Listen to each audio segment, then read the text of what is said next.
Hey, good morning. You're in tune to the Talk of the Town, AM 1490 KORN. I'm Clayton Mick, and joining me this morning is Harold Elmore. He's an award-winning entrepreneur, business trainer, and former pilot, and he's the author of the book, The Tension Point, and he joins us this morning. Good morning. Good morning, Clayton. How are you? Great, and I welcome you to the program. Thank you. Tell me a little bit, how does your book, The Tension Point, differ from other self-improvement books, Harold? This book actually is written by myself, who's a businessman who's had a lot of failures, a lot of successes, and co-authored with a business coach who's dealt with a lot of people in a lot of different circumstances. It's not a book filled with a lot of cliches. It's a book that actually will, with worksheets, questions, and answers, take you through a lot of different situations and help you build a plan that will work for you personally, not just something for everybody. Okay. And tell us, what is our tension point exactly? They could be many things, Clayton. In this particular book, we're talking about somebody going toward achieving a goal, and the going gets a little bit tough, and they decide to back out, and that's a tension point. And we have different steps that can help take them through that tension point so they become successful. Might be somebody on a diet wanting to lose 20 pounds. They get to the 10-pound goal, and boy, it's hard to go on. And we have different steps. And actually the main thing of everything that we're teaching, Clayton, is to have a clear, concrete vision that will help you through the rough spots, through the tension points. Okay. Does it help to kind of write out your goals, or what do you think are you trying to relay to people? Well, first of all, we want to relay to them the importance of vision, which is the ultimate outcome, and really how this book started. But before they can do that or even write goals, they need to find out their personal identity, which is the second chapter of the book, which helps you find out who you really are, which is the biggest turning point in my life dealing with this with the coach, Kim Fletcher. I started out being a salesman, and I wanted to be break all the sales records and everything, and I did quite well, but I always felt kind of empty, and found out later in life my personal identity was to really help others succeed, and by doing that, I would succeed. So out of the personal identity, who you really want to be, who you are, you start setting goals. You write them out. Yes, I write them out. I actually have a goal card that I carry in my billfold with 5 goals on it. I'll share one of them with you, Clayton, okay. And everybody laughs. But it says to make more money than my wife can spend. Well, I better watch out. I could say something, but I'm not going to get in trouble with my wife. Yeah, I think we both better be quiet right there. I think we better. We might come home and have a frying pan on our head or something. So is it not? But you talk about weight loss. Maybe financial goals. Are there other goals, personal goals that this kind of covers? Yes, actually, the book's not just a business book. Personal relationships, marriage, the frying pan you were talking about, raising children, vacation. I shared with you something just before we got online that we're planning about a 9,000-mile trip on a motorcycle. And so we have a vision for what we're going to do, and we've set goals. I've checked how many nights are going to be, expenses, etc. So, yes, it will cover anything you want to do. Okay. Again, my guest this morning is Harold Elmore. He's an award-winning entrepreneur, business trainer, pilot, and, of course, author. We're discussing his book, The Tension Point. And, Harold, once you start making these life changes, get your identity, squared away, how important is it to keep that momentum towards your goal? That momentum is critical. And a part of the book relates to flying an airplane, which I used to do, and then I had a dream of flying a bigger plane. But when you first take off in an airplane, you need a lot of power, a lot of fuel.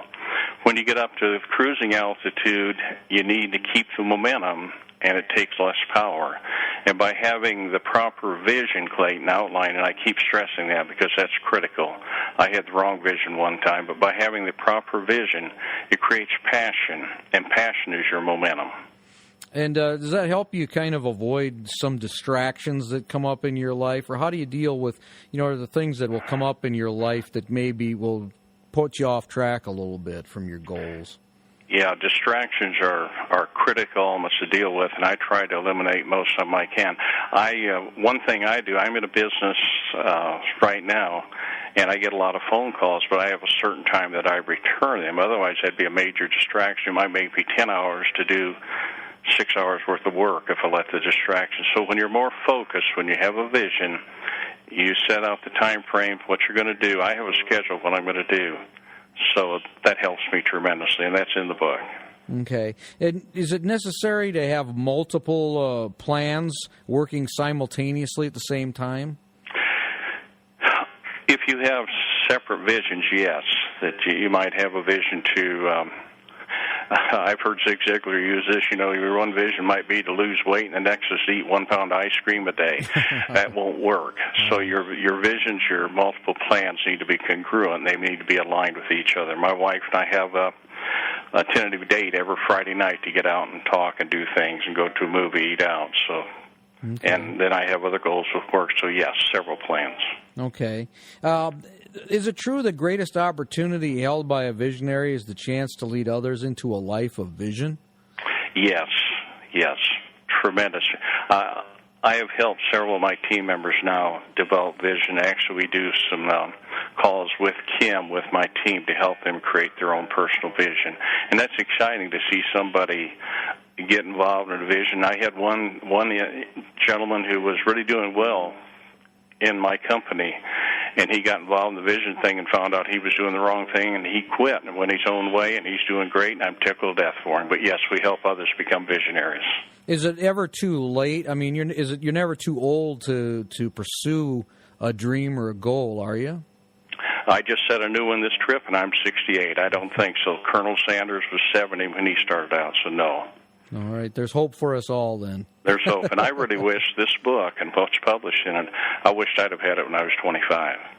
Okay. Again, my guest is Harold Elmore. He's the author of The Tension Point, and we're discussing how you can make your visions and dreams and how to set those dreams and not get off track and stay true and keep your goals. Harold, where can folks get a copy of your book? They can go to our website. It's www.thetensionpoint.com. Okay. Just thetensionpoint.com. And when they get there, they can download the chapter of the book, some resource material to help their vision, and see a lot about the authors. Okay, great. Again, that's thetensionpoint.com. Okay, and do you have any final thoughts for our listeners this morning?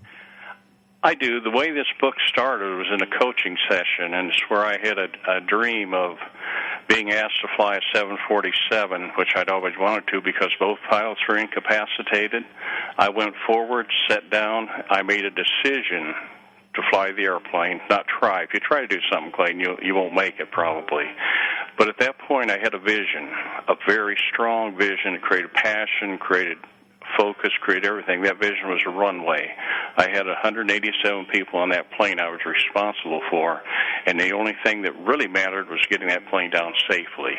And really, that's what the whole book is outlined around, is that vision of taking over, getting help from other people, momentum, avoiding distractions, and having a very clear-cut vision, a runway to O'Hare Airport. All right, get some wings and then put some wind underneath them, huh? That's exactly right, Clayton. That's right. All right. Well, Harold, it's been a real pleasure visiting with you. And as you mentioned, you're doing that bike trip coming up, and it sounds like your travels will bring you into the Corn Palace City here. We definitely plan on doing that. I've told my wife a lot about it. I loved the city years ago, and I can't wait to come back. Well, we look forward to your visit, and we hope you enjoy your stay here in Mitchell coming up. Thank you much, Clayton. All right, and thanks so much for visiting with me this morning. Thank you for having me on. You're welcome. Again, that's Harold Elmore. Again, the website is thetensionpoint.com. The book is The Tension Point, and you can find more information about Mr. Elmore on that website and how to get a copy of his book. And I will also post up the link information to that website on my Facebook page, which is KORN Morning Show at Facebook. That's KORN Morning Show at Facebook.